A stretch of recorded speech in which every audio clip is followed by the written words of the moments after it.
Ito ang nakakagulat na balita na dapat malaman ng taong bayan na trending ngayon sa mundo ng social media at pilit ayaw ipalabas ng mga bias media sa publiko. Matapos magtagumpay, Vice President Sara Duterte nakakuha ng 18 botong pabor, 5 lamang ang tutol at 0 abstention at ibinalik na ng Senado sa Kamara ang impeachment complaint laban sa Vice President na si Sara Duterte Carpio. Ito ang malaking good news. Impeachment case ng Vice President ipinatitigil na sa Korte Suprema. Ito ang kapapasok lang na balita sa mundo ng politika na siyang tila sumampal ng katotohanan sa lahat ng mambabatas sa Senado at Kamara na tila minamadali ang impeachment trial na lilitisin sana sa mataas na kapulungan. Gaano kaya katotoo ang balitang ito mga kababayan? Ating alamin. Pero bago natin tapusin ang balitang politika ngayon sa Pilipinas, kung ikaw ay bago pa lang sa channel na ito, ay please huwag kalimutang mag-like, subscribe at i-click ang notification bell para mas maging updated pa kayo lalo sa lahat pa ng bagong video na i-upload sa channel na ito.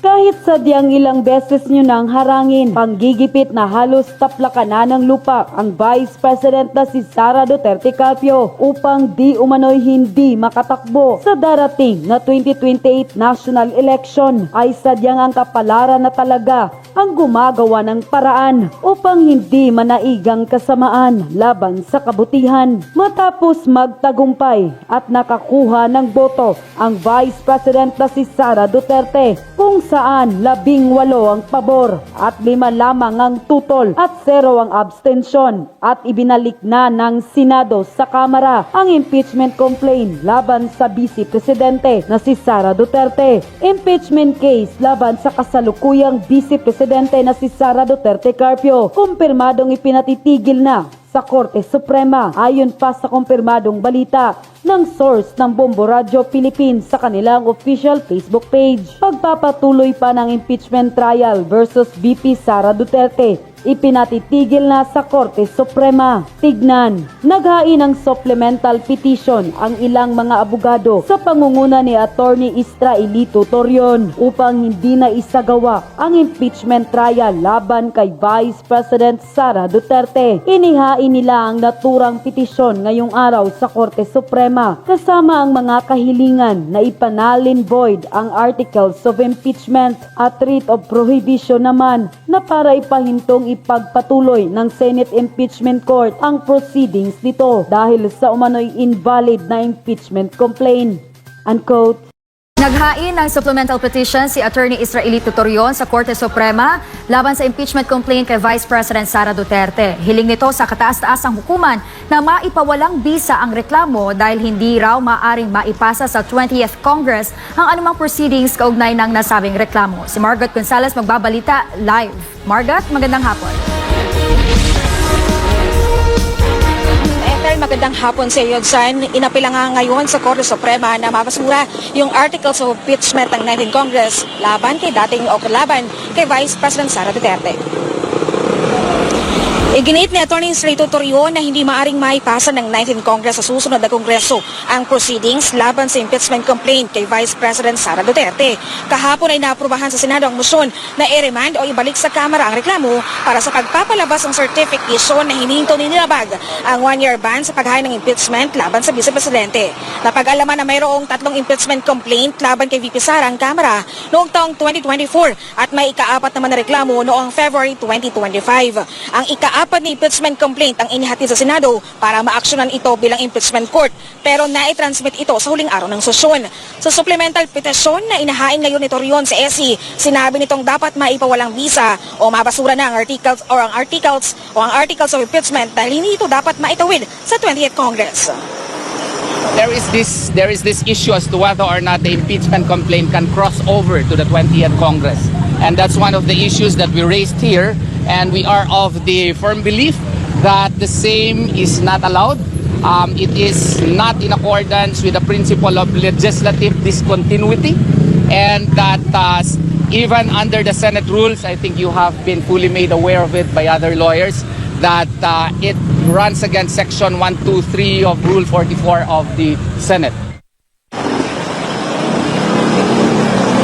Binigyang diin ni Torion na kapos sa panahon ng pagdinig sa impeachment complaint para sa patas na paglilitis at walang sapat na beripikasyong nangyari sa reklamo na isa umanong paglabag sa bahagi ng Kamara. Dahil dito, suportado daw nila na maibalik o suportado ni Torion na maibalik sa Kamara ang impeachment complaint. Duty of Congress or the duty of the Senate is to entertain an impeachment complaint, yes, but that impeachment complaint should follow the constitutional strictures mandated under the 1987 Constitution, the requirement of verification, the requirement of compliance with due process, all of such should be carefully followed by the House of Representatives. That's why we were in agreement to the decision of the Senate to remand the case to the House of Representatives in order for them to certify whether or not the constitutional requirements of verification, the constitutional requirement of due process were duly complied with. Paglilinaw pa ng petitioner na sa Atty. Torion matapos itong gawin ang petisyon bago pa ang remanding o ang pagpapabalik sa Kamara ng impeachment complaint. Sinabi nito na nagagawa din siya ng manifestation sa Korte Suprema kaugnay ng bagong development sa Senado. Samantala, Ethel, kanina ay kasama rin sa petisyon ni Atty. Torion yung pagkakaroon o yung petisyon nila para sa writ of prohibition na mapigilan yung Senado na magsagawa pa ng anumang proceedings gamit yung invalid na impeachment complaint. May fearless forecast ang isang political analyst kaugnay sa isinusulong na impeachment trial laban kay Vice President Sara Duterte. Si MJ Mondihar sa report. Na back to you ang Kamara sa hangarin nitong ipa-impeach si Vice President Sara Duterte matapos bumoto ang mayorya ng Senado na ibalik ang kaso sa mababang kapulungan.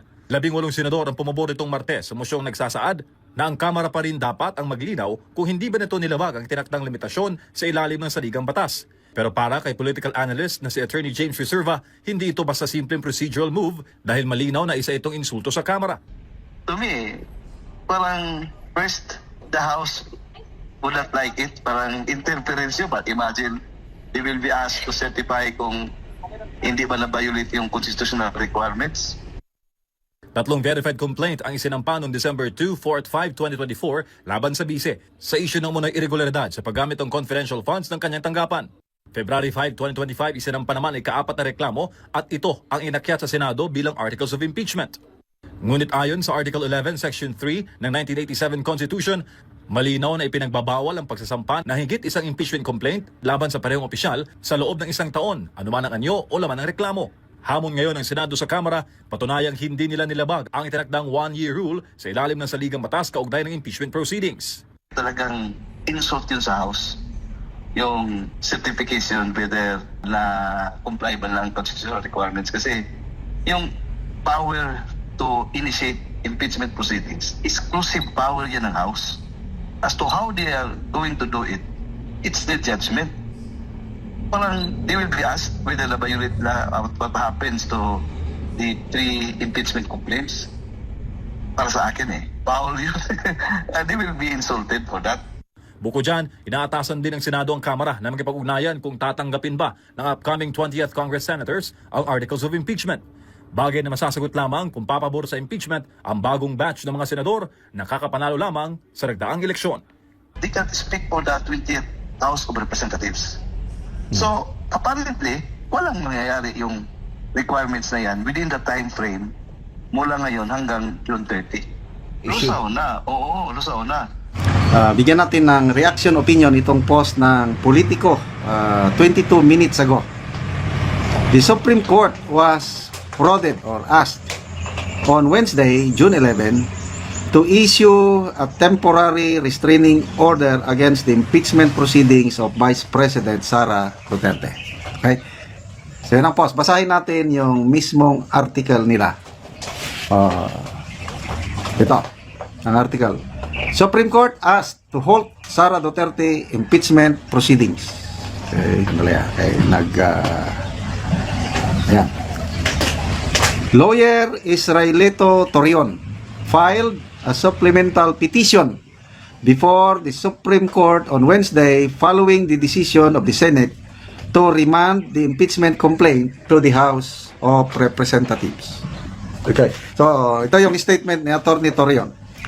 Even if it has already been referred to the House of Representatives, the issues that were raised in the supplemental petition are still relevant.